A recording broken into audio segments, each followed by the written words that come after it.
Welcome back, ladies and gentlemen. You're still watching The Breakfast Show, and now we will be discussing the recent developments witnessed by the Egyptian economy and Egypt's economic vision for the coming 5 years. And to shed more light on this topic, we are delighted to have with us over the phone Dr. Raouf Ghafaar. He's an economic expert. Good morning, Dr. Raouf. Morning. Dr. Raouf, thank you very much for joining us today in Nile TV International. I would like to start by, could you please shed more light on the main features of the Egyptian Vision 2030 after it was updated in November 2021? Well, in my opinion, I mean, we have achieved a lot of mega projects, a lot of infrastructure projects to prepare. I think that the coming years will see a balance between, of course, the implementation of different projects involving the private sector, etc., production, exports, etc. It will enhance the economic zones and around the Suez Canal and elsewhere, and in parallel, it will give an importance to the well-being of the citizen. As far as decent life is concerned, as far as education is concerned, as far as health is concerned. So it will be, as I said, a balance between the two: development in one side and the importance of the standard of living of the Egyptian citizen. Yes, Dr. Raouf, how did the digital transformation help in boosting the economic growth in Egypt recently? Of course, I mean, without infrastructure, there's no development. You can't start from scratch. I mean, you have to prepare and pave the road. And I think the effort that has been deployed over the last years on all the infrastructure projects. I'm talking highways. I'm talking ports. I'm talking energy. I mean, all what it needs to start has been done, and it is now high time to implement and based on what we have ready for the investors to come and start their work in developing their country. Yes, we hope so. Dr. Raouf, how important is the Suez Canal economic zone, and how can Egypt also benefit from its geographical position and the Suez Canal in attracting more foreign investments? Suez Canal is the most important water passage in the world. I mean, around 12 to 15% of the world economy is through this area, and the idea of establishing economic zones around this area is genius. I mean, because first of all, it offers a lot of opportunities for individuals and for countries to come and establish themselves here, either production units or even logistic centers, etc., etc. And they know not only it will cover the Egyptian market, but it is an excellent entrance for the neighboring markets and for the African market. So, of course, this area is very central. We thank God for our for the geography that put us in the middle of the world, and of course we have to use it. Thank God now stability is getting much better in the area and the Red Sea, etc., so that the traffic is getting back and hopefully will be normal and will increase over the next years. And it is very, very, as I said, intelligent to use the the areas around the Suez Canal. I mean, we know now that is a very important area. Yes, and we've recently witnessed the Prime Minister Mustafa Madbouli inaugurating a lot of projects in this area. Absolutely. I mean, in Port Said and in the north of the Suez Canal, it's very important. In Sokhna, lately, I mean, it's all over and all around the Suez Canal, and I think this will mark a turning point in the economic development of our country. Yes, of course. Dr. Raouf, we want to talk more about the mega project Egypt's Future or Mustaqbal Misr when it comes to enhancing the food security and reducing imports. Tell us more about this. Well, first of all, we have the expansion in the agricultural land. I mean, we're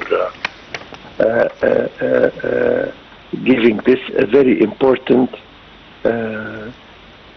importance, if I should say. I mean, we have wasted a lot of land, unfortunately, for illegal building over the long years, and it was about time to make up for this land by reclaiming new land. It is one of the very ambitious, in my opinion, projects to increase the cultivable area in Egypt by 2 or 3 million fadans, which means about 50% of the actual. This will, of course, mean that we will attain a high percentage of our food security for Egypt, and we will again expand in the production of exportable products like food and vegetables, which we have been doing very successfully over the years. So this is one very important project because it will create as well around it an area of industry based on the agriculture. And this is one way. The other way is, as I said, is to repatriate a lot of industries and to revive the industries in which we were pioneers and for one reason or the other has been sort of halted or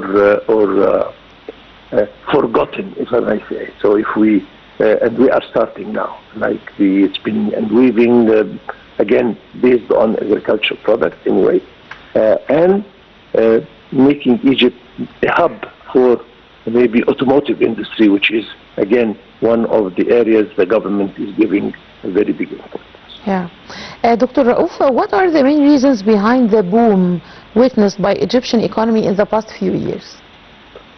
Well, I mean, despite the challenges that we had nothing to do with. I mean, the instability, the wars that have been going on, not only in our area but everywhere. The COVID, etc., have represented for us a big challenge. And thank God that we had started earlier to prepare ourselves, as I said, as you mentioned, mega projects and infrastructure projects. And this is what made us overpass these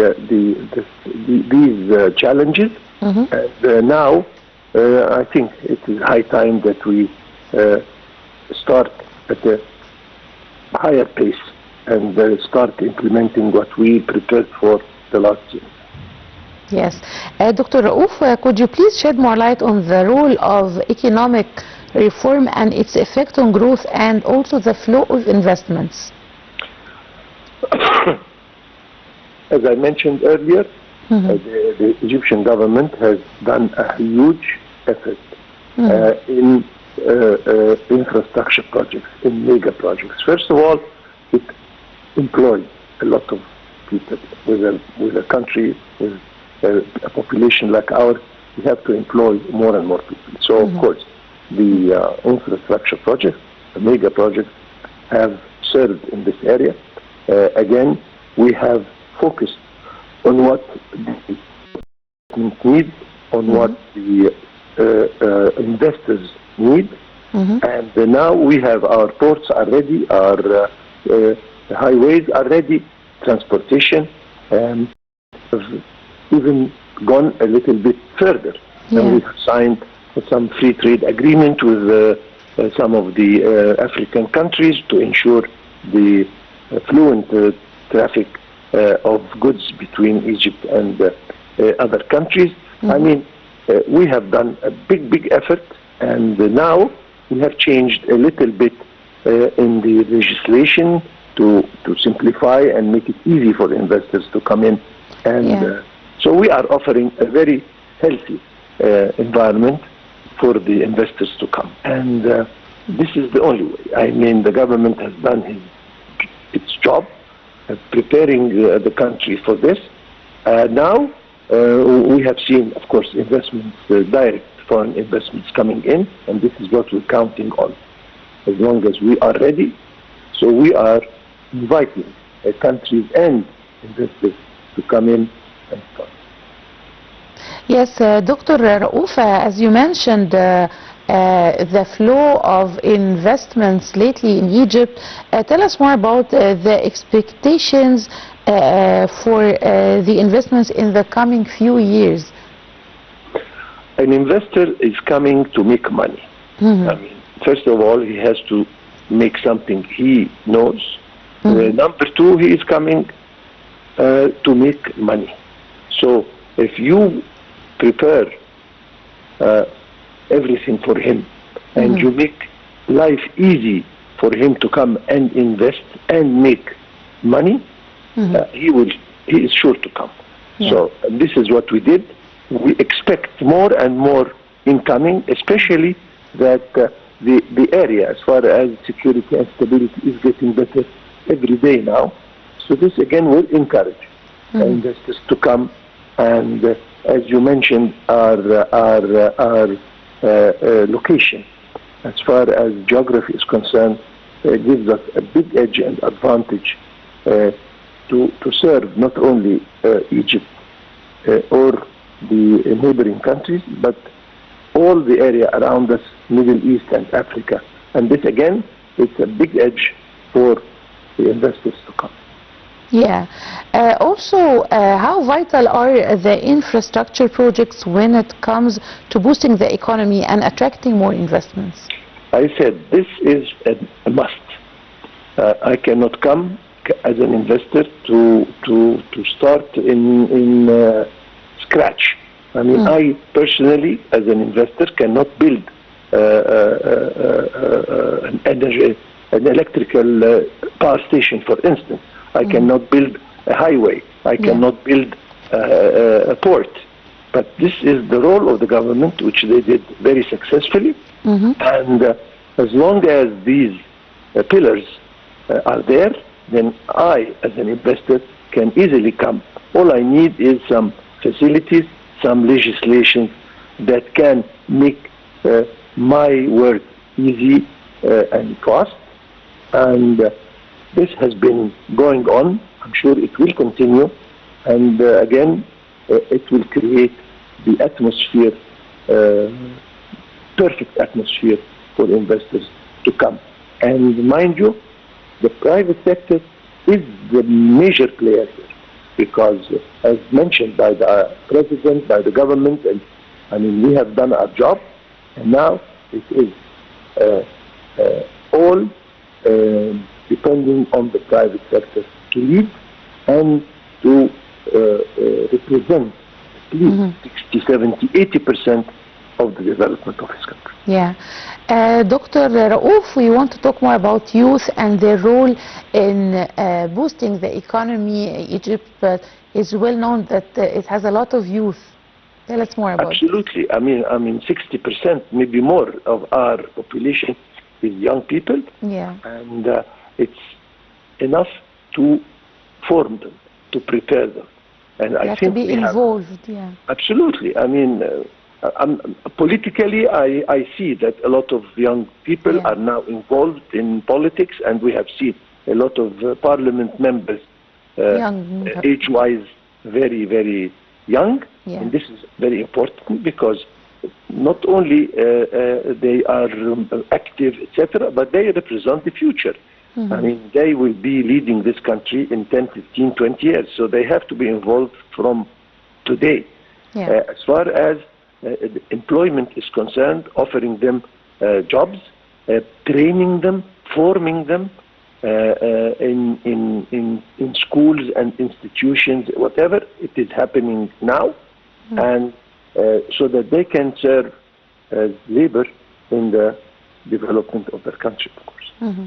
And mind you, between two brackets, we have to give women what they deserve, because they represent, again, 50% of the community, Yes. and they are as qualified as the men. That is why we have to give them an equal opportunity and ask them to serve as their